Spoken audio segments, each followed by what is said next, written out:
Hi viewers, welcome back to another awesome video. புருஷ் ஊடுருவல் ஆனது டே 2 கடந்து டே 3 டே 4 அப்படின்னு போயிட்டு இருக்கு. ஆஸ் ஆஃப் நவ் இந்த வீடியோவை பார்க்கும் இன்னைக்கு டே 5 நோக்கி இந்த ஊடுருவல் தாக்குதல் போகிட்டு இருக்கும்.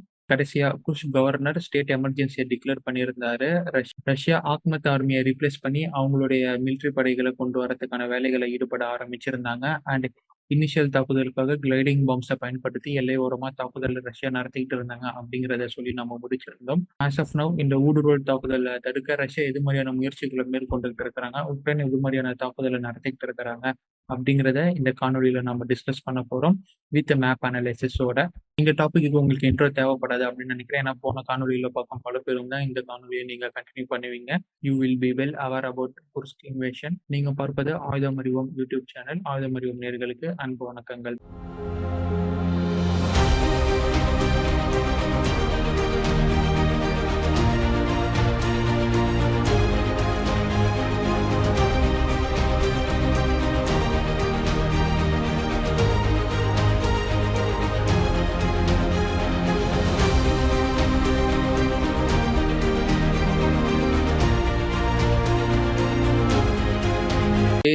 டே த்ரீல எது மாதிரி போகிட்டு இருக்கு அப்படிங்கிறத பாக்குறதுக்கு முன்னாடி ஒரு சின்ன கிளான்ஸா நான் உங்களுக்கு டே 2க்கான மேப்பை காமிக்கிறேன். ஸோ பாருங்க, சுப்சா இதுதான் நமக்கான ஐடென்டிஃபிகேஷன் மார்க்கா இருந்துகிட்டு வருது. சுப்சாவை மட்டும் நீங்க நல்லா கான்சென்ட்ரேட் பண்ணிக்கோங்க. ஸோ அதை வச்சு நம்ம இந்த ஃப்ரண்ட் லைனை நம்ம பார்ப்போம். இப்போ அப்படியே உங்களுக்கு நான் டே 3க்கு நான் மூவ் பண்ணுறேன். டே 3ல உங்களுக்கு சுப்சவா அதே பாருங்க எந்த அளவுக்கு உக்ரைன் அவங்களோட ஏஎஃப்யூ படைகளை கொண்டு ஃப்ரண்ட் லைனை முன்னோக்கி நகர்த்திருக்காங்க அப்படிங்கிறது உங்களுக்கு தெரிய வரும். பெரிய அட்வான்ஸ்மெண்ட்டை இந்த ஏஎஃப்யூ படைகள் அடைஞ்சிருக்கிறாங்க அப்படிங்கிறது தெரியும். சுப்சா ஆல்மோஸ்ட் கம்ப்ளீட்லி கேப்சர் அண்ட் பல ஃப்ரண்ட் லைன்ஸும் இப்போ ஓப்பன் செய்யப்பட்டிருக்கு அப்படிங்கிறது தெரியும். அண்ட் எஸ்பெஷலி இந்த டே 3ல என்ன நடந்திருக்குன்னா, which is nearer to 53 kilometres அப்படின்னு சொல்லப்படுது. புஷ் நியூக்ளியர் பவர் பிளான்ட்டுக்கும் டே 3ல முடிவுக்கும் வந்த ஃப்ரண்ட் லைன் படைகளுக்கும் ஒரு 53 கிலோமீட்டர் வித்தியாசம் தான் இருக்கும் பேர்லி அப்படின்னு சொல்லப்பட்டுக்கிட்டே இருக்க. இவ்வளோ பெரிய அட்வான்ஸ்மெண்ட் எப்படி அடைஞ்சாங்க? ரஷ்யா அவங்களுடைய படைகளை மொபைலிட்டி பண்றாங்கன்னு சொன்னீங்களே, இதை மீறி எப்படி அவங்க அடைஞ்சாங்க அப்படின்னு கேட்டீங்கன்னா, ஸோ இங்க ரஷ்யாவின் தாக்குதலுக்கு மிகப்பெரிய தடையா இருப்பது அவங்க நாடு தான். ஏன்னா போர் எங்க நடந்துகிட்டு இருக்கு அப்படின்னு கேட்டீங்கன்னா ரஷ்யாக்குள்ளதான் நடந்துகிட்டு இருக்கு. ஸோ ரஷ்யா அவங்களுடைய மக்களை பாதுகாக்கிறதுக்கு டீப்லி கன்சர்ன்ல இருக்கிறாங்க. அதே மாதிரி கடைசி காணொலியில நாம சொல்லியிருந்தோம், புட்டின் நடத்தின மீட்டிங்ல அவங்க மக்களை உடனடியாக எவாக்குவேட் பண்றதுக்காகவும் உங்க மக்களுக்கு தேவையான உதவிகள் செய்யறதுக்காகவும் குருஷ் கவர்னரும் டெபுட்டி பிரைம் மினிஸ்டரும் அங்க இன்வால்வ்மெண்ட் பண்ணியிருந்தாரு அப்படின்னு நம்ம பார்த்துருந்தோம் இல்லையா. So they are more deeply concern about the peoples. Because இப்போ ரஷ்யா எப்படி உக்ரைனுக்குள்ள தாக்குதல் நடத்துதோ அது மாதிரி இந்த இடத்துல தாக்குதல் நடத்துறாங்கன்னா அவங்க கம்ப்ளீட்டா கொலாப்ஸ் ஆயிடுவாங்க. ஏன்னா ரஷ்யா மக்கள் அவங்களுக்கு எதிராகவே திரும்பிடுவாங்க. ஏன்னா உள்ள இருக்கிறது எல்லாமே ரஷ்யா மக்கள்ஸ், ரஷ்யன் சிவிலைசேஷன்ஸ், ரஷ்யன் இன்ஃப்ராஸ்ட்ரக்சர்ஸ், அவங்களுக்கு தான் நஷ்டமா போகும். அதனாலே ஃபைட் எடுக்கிறதுக்கு கொஞ்சம் தயங்கிட்டு இருக்கிறாங்க. இந்த தயக்கத்தை உக்ரைன் அவங்களுக்கு அட்வான்ஸா பயன்படுத்திக்கிட்டு இருக்கிறாங்க. அதனாலதான் டே 3லயே அவங்களுடைய முன்னேற்றம் தொடர்ந்து அதிகரிச்சிருக்கு அப்படின்னு சொல்லப்படுது. ஆக மொத்தம் டே 3லயே ரஷ்யா அவங்களுடைய படைகளை நகர்த்திக்கிட்டு இருக்கிறாங்க இந்த குர்ஸ்க் பகுதிகளுக்கு. ஏன்னா குர்ஸ்க் பகுதிகளில் பெரும்பான்மையான படைகள் ஆக்மத் படைகள் தான் இருந்திருந்தாங்க, நம்ம ஏற்கனவே பார்த்த மாதிரி. அதனாலேயே இப்போ அந்த படைகளை ஃபுல்லாக எவாக்குவேட் பண்ணிட்டு ஃப்ரெஷ்ஷாக ஒரு படைகளை இறக்கிட்டு இருக்கிறாங்க. ஸோ இந்த கேப்ல என்ன நடக்குதுன்னா, அவங்க டிஃபெண்ட் பண்ண தான் பார்க்குறாங்க. பெரிய அளவுக்கு உருவாகும் நியூ ஃப்ரெண்ட்ஸ், புது புது போர் முனைகளை அவங்க தடுக்க பார்க்குறாங்க. அதே மாதிரி பெரிய அளவுக்கு எக்ஸ்பேண்ட் ஆகுறதை அவங்க குறைக்கிறாங்க அப்படின்னு சொல்லலாம்.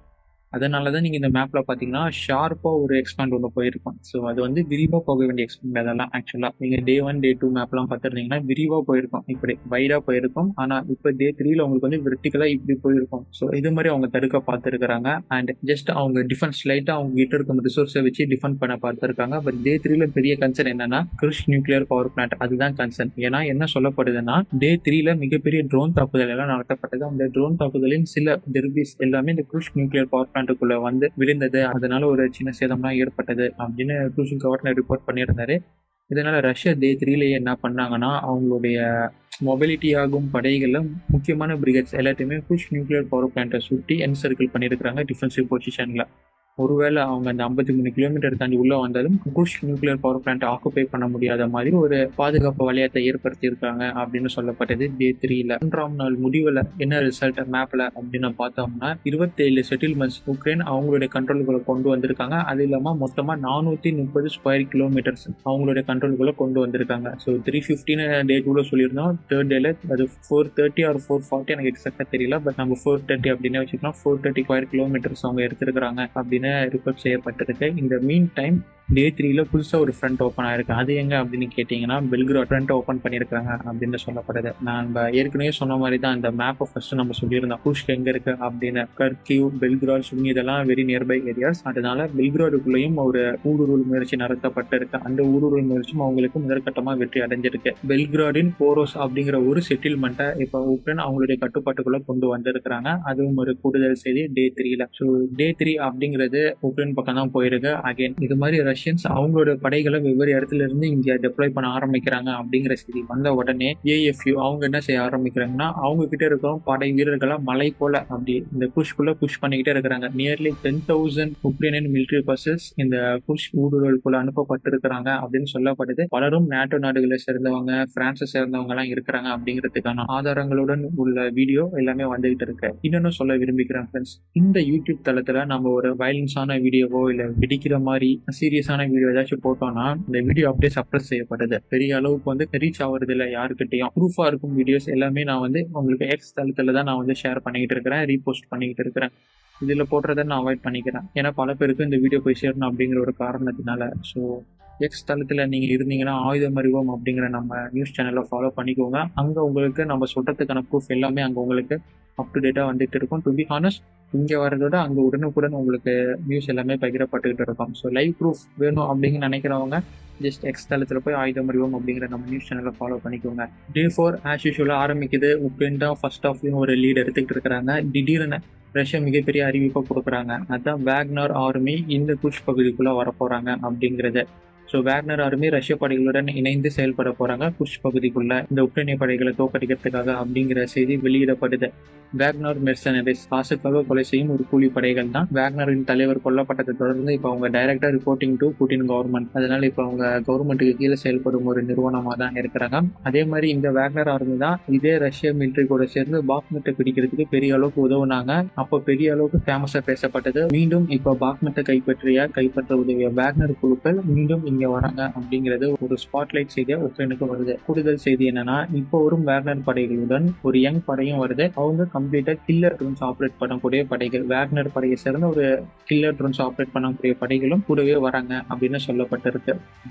பிரியான்ஸ் கவுண்டர் டெரரிசம் ஆபரேஷன் அப்படிங்கிறது முன்னெடுக்கப்பட்டிருக்கு. இது மாதிரி ஒரு அனௌன்ஸ்மெண்ட் கொடுக்கப்பட்டது. அப்ப எஸ்கலேஷன் அதிகமாயிருக்கு அப்படிங்கறத நம்ம இந்த ஒரு அனௌன்ஸ்மெண்ட்ல இருந்தே புரிஞ்சுக்கலாம். டே 4ல என்ன நடந்துட்டு இருக்குன்னா, ரஷ்யா அவங்களுடைய மொபைலைசேஷன்ஸ் எல்லாம் செட்டில் பண்ணிட்டு இருக்காங்க. அங்கங்க அந்த குரூப்ஸை வந்து செட்டில் பண்ணி அட்டாக்காக நடத்திட்டு இருக்காங்க. இந்த நேரத்துல ரைலஸ்க் அப்படிங்கிற பகுதியில ஒரு மிகப்பெரிய தாக்குதலை முன்னெடுக்கிறாங்க உக்ரைன். ஹைமார்ஸ் மிசைலை கொண்டு ரைலஸ்க்ல இருக்கும் ஒரு கான்வேவை முழுசா போட்டு தள்ளுறாங்க. அந்த கான்வே கம்ப்ளீட்டா எலிமினேட் செய்யப்பட்டது. ஸோ ரைலஸ்க்ல ஒரு ஹைமார்ஸ் மிசைலை கொண்டு ஆபரேஷன் நடத்துறாங்க. இதே மாதிரி லியோ முல்கா அப்படிங்கிற இடத்துலயும் ஒரு ஆபரேஷன் நடத்தப்படுது. இதெல்லாமே பிரஸ்குள்ள தான் இருக்கு. ஸோ லியோ முல்காலையும் ஹைமார்ஸ் அப்படிங்கிற மிசைலை கொண்டு ரஷ்யாவின் கான் குரூப்பை வந்து எலிமினேட் பண்றாங்க. ஸோ அதற்கான இமேஜஸ் ஃபோட்டோஸ் தான் நீங்கள் பார்க்குறீங்க. இது எப்படி உக்ரைனுக்கு தெரியும் வந்து அவங்க எவாபரேட் பண்ணுறாங்க, டெப்ளாய் செஞ்சாதான் போர் நடந்ததான் இங்கே அவங்க இருக்கிறாங்க அப்படின்னு தெரியும். அப்படி இல்லைன்னா ட்ரோனை வச்சு அனுப்பி தெரியலாம். வரும்போதே அழிக்கிறாங்க அப்படின்னா இது எப்படி அவங்களுக்கு சாத்தியம் அப்படின்னு கேட்டிங்கன்னா, இந்த ரஷ்யன்ஸ் பெரிய பிளண்டர் மிஸ்டேக் பண்ணியிருக்காங்க. என்னன்னா, சோஷியல் மீடியாஸ், நியூஸ் மீடியாஸ்லாம் என்ன பண்ணுறாங்கன்னா, ரஷ்யா மக்களுக்கு நம்பிக்கை கொடுக்கறதுக்காக நம்ம படை முன்னேறி வந்துகிட்டு இருக்கிறாங்க, பல பகுதிகளில் இருந்து நம்ம படை வந்துகிட்டு இருக்கிறாங்க ரிட்டாலியேட் பண்ணுறதுக்காக அப்படின்னு இந்த வழியாக வராங்க அப்படிங்கிறதுக்கான ஃபுட்டேஜ் வீடியோஸ் எல்லாமே அவங்க எடுத்து போட்டுட்டு இருக்கிறாங்க.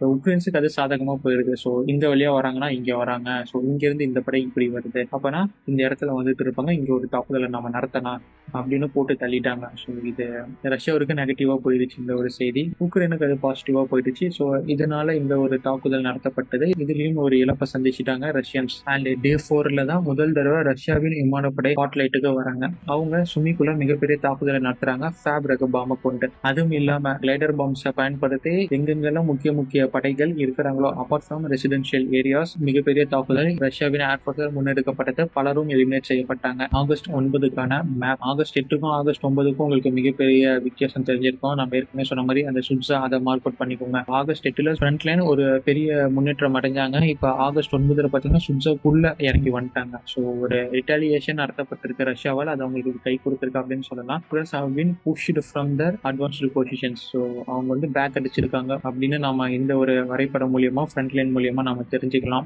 அன்அஃபிஷியல் நியூஸ் ரிப்போர்ட்ஸ் என்ன வருதுன்னா, ஒரு 35 கிலோமீட்டர் தான் அவங்க பின் வாங்கியிருக்கிறாங்க மொத்தமாவே அப்படின்னு சொல்லப்படுது. இது மிகப்பெரிய பின் வாங்குதல் இல்லைனாலும் ஜீரோக்கு இது ஏதோ பரவாயில்ல அப்படின்னு நம்ம சொல்லலாம். ஸோ இப்போ தானே ஸ்டார்ட் பண்ணியிருக்காங்க, இப்போ தானே மொபைல் யூனிட் அங்கங்கே இருந்தெல்லாம் வருது, இனிமேல் ரஷ்யாவின் நாட்டம் இருக்கும் அப்படின்னு நம்ம எதிர்பார்க்கலாம். அதே மாதிரி இந்த தாக்குதலை ரஷ்யாவிற்கு மிகப்பெரிய இடைஞ்சலாக இருக்க போவதே அவங்க நாட்டு மக்கள் தான். ஏன்னா ரஷ்யா அவங்க நாட்டு மக்களை வெளியேறுங்க அப்படின்னு சொன்னாலும் டே 4 வரைக்குமே அந்த கர்ஸ்க் பகுதியிலிருந்து பாதிக்கு பாதி மக்கள் மட்டும்தான் வெளியேறி இருக்காங்க அப்படின்னு சொல்லப்படுது. பலரும் இன்னும் அங்கே தான் இருக்கிறாங்க, அவங்களால வெளியேற முடியல அப்படின்னு சொல்லப்படுது.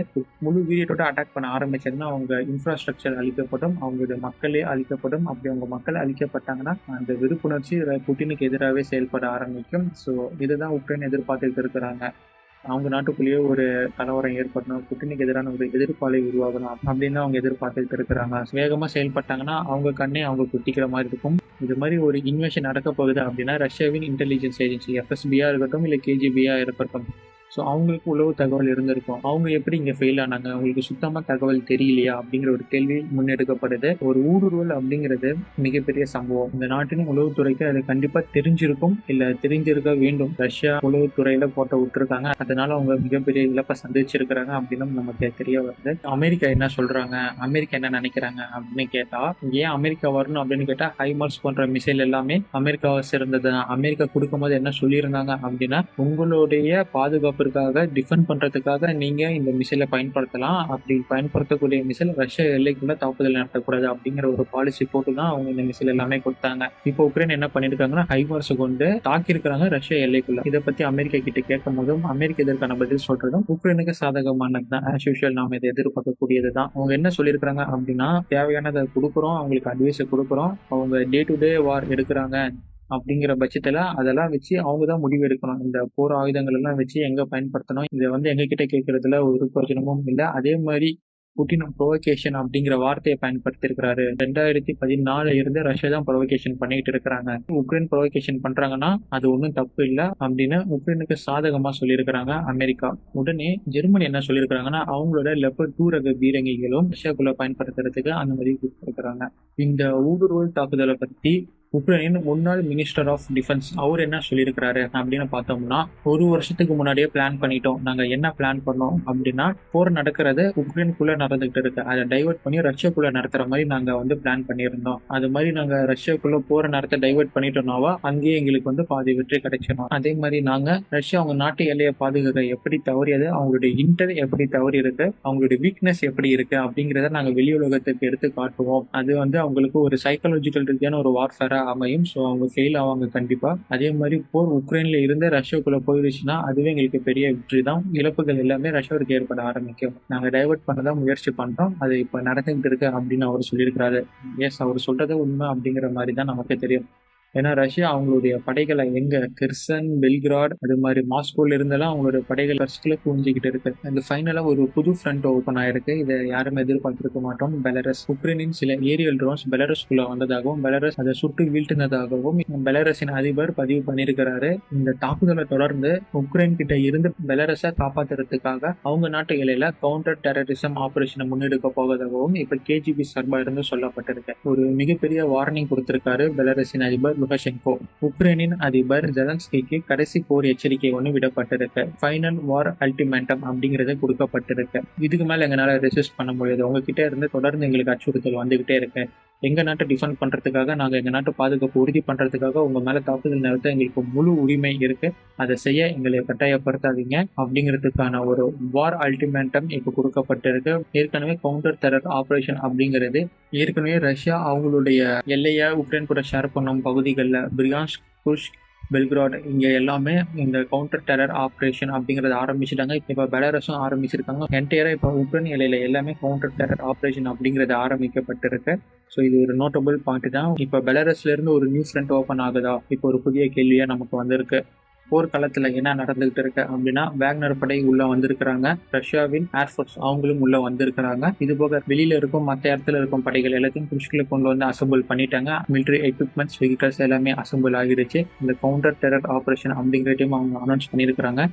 ஸோ ஒரு மிகப்பெரிய தாக்குதல் வரும் வாரத்துல இல்ல வரும் நாட்கள்ல இருக்கும். மிகப்பெரிய இழப்புகளும் இருக்கும் அப்படிங்கிறத நாம எதிர்பார்க்கலாம். அது யாருக்கு அப்படிங்கிறது தான் இப்ப கேள்வியா இருக்கு. ரஷ்யாவிற்கா இல்ல உக்ரைனுக்கா? உக்ரைனும் சலிச்சவங்க இல்ல. உக்ரைனும் 2000க்கும் மேற்பட்ட வீரர்களை இறக்கிருக்காங்க அப்படின்னு அமெரிக்க ஊடகமான ஃபோர்பஸ் அவங்களும் சொல்லியிருக்கிறாங்க. நாட்டோ படை வீரர்களும் பிரான்ஸ் நாட்டை சேர்ந்த வீரர்களும் நாட்டோ படை உபகரணங்களும் இருக்கு அப்படிங்கிற தகவலும் இருக்கு. போர் எங்க நடக்குது அப்படின்னு பார்த்தா அது ரஷ்யாக்குள்ள நடக்குது. அது ரஷ்யாவிற்கு ஒரு பின்னடைவாகவும் பார்க்கப்பட்டுகிட்டு இருக்கு. இது மாதிரியான நேரத்துல ரஷ்யா அவங்க இழந்த பகுதிகளை மீட்டெடுப்பாங்களா? இல்ல புது ஃப்ரண்ட் லைனா இந்த ஃப்ரண்ட் லைன் இருக்க போகுதா? ரஷ்யா உக்ரைனை துரத்தி அடிப்பாங்களா? அப்படிங்கிறத நம்ம பொறுத்திருந்து தான் பார்க்கணும். நீங்க என்ன நினைக்கிறீங்க? ரஷ்யா மீண்டும் அவங்களுடைய பழைய குஷ் அப்படிங்கிற பார்டரை எடுப்பாங்களா? இல்ல இனிமேல் இந்த புது பார்டர் தான் இருக்க போகுதா? அப்படிங்கிறத உங்க கருத்துக்களை இந்த கமெண்ட் பாக்ஸ்ல போடுங்க. இந்த சேனல் எதற்காக அப்படின்னு பார்த்தீங்கன்னா, இந்த சேனல் போர்க்களத்தில் நடக்கும் நிகழ்வுகளையும் போர் சாதனங்கள், military gadgets and military technologies, military weapons அதை பற்றி டிஸ்கஸ் பண்றதுக்காக உருவாக்கப்பட்ட சேனல். ஜஸ்ட் கோ ஹெட் நம்ம சேனல்ல போய் ஒரு கிளான்ஸ் பாருங்க. You will get some clarity about our channel. So உங்களுக்கு இந்த சேனல் ஓகே, நமக்கான சேனல் இதுதான் அப்படின்னு தெரிய வந்துச்சுன்னா நம்ம சேனலை சப்ஸ்கிரைப் பண்ணிக்கோங்க. நம்ம சேனல்ல ஒரு வீடியோக்களை பார்த்து என்ஜாய் பண்ணுங்க. Once again see you on next video until it's signing off from ஆயுதம் அறிவோம். நன்றி, வணக்கம்.